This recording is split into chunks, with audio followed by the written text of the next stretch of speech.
First off, we're going to soak our noodles. Now these are rice noodles.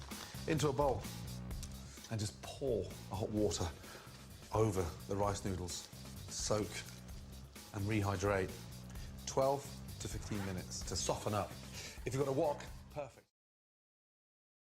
Hi class. Today for our project, we'll be talking about improving food literacy in first-year college students through various interventions. To provide some background information, first-year college students often don't know how to cook and lack in food literacy that leads to weight gains as they struggle to balance their new lifestyle. Many college campuses have dining foods high in sodium and saturated fats, such as cup noodles, which is a problem that must be addressed. An effective intervention to provide freshman college students living on campus to improve their overall diet and food literacy is to provide cost-free on-campus cooking classes, which is a necessity to reduce further morbidity that are increasingly affecting Americans, such as cardiovascular disease, diabetes, and hypertension that can reduce life expectancy in the future.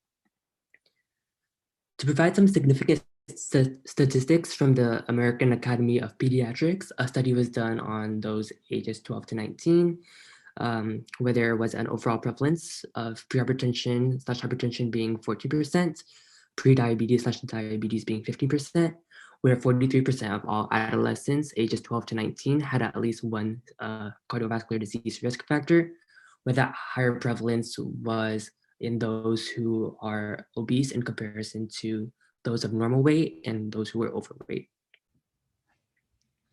From previous interventions, Oakley and others found that as compared to adult educators, peer educators were just as qualified to lead and teach cooking programs for adolescents.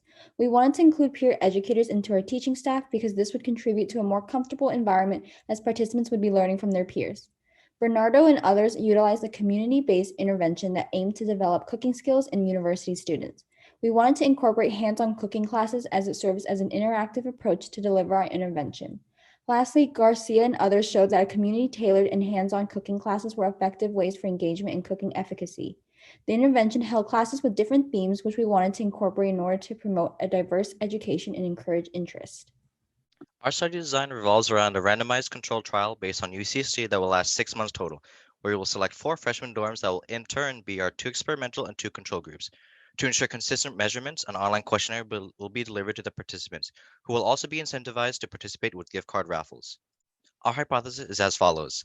Participants in the experimental group will have a greater understanding of food literacy, greater improvement in healthy eating behaviors, and lower rates of obesity from baseline to 6 months after the last cooking class, as measured by the questionnaires than participants in the control arms. While the experimental group is taking part in our classes, our control group will be chosen from our waiting list, where for 6 months, they are under the assumption of waiting to participate in our study, similar to the Bernardo study. We will then be contacting them through email where they will be asked to complete the questionnaire during the predetermined time points. The questionnaires will be provided before and after the last class of the quarter and 3 months after the last cooking class.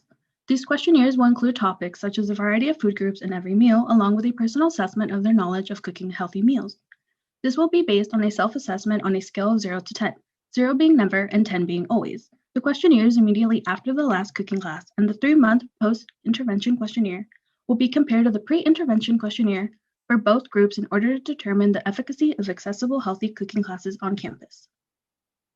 The intervention will include us supplying students with cooking supplies free of charge and having them participate in cooking classes taught by chefs and nutritionists. They will learn culinary skills from different cultures of food around the world and learn more about food literacy and how to apply it in their everyday lives. We will evaluate the process of our intervention by measuring participant retention and response, evaluate outcome through usage of the questionnaires, and evaluate impact by measuring weight and BMI before and after the intervention. In conclusion, we hope that our cooking classes will improve the food literacy levels of college students, decrease obesity levels, and create a fun environment in communal kitchens overall. Thank you.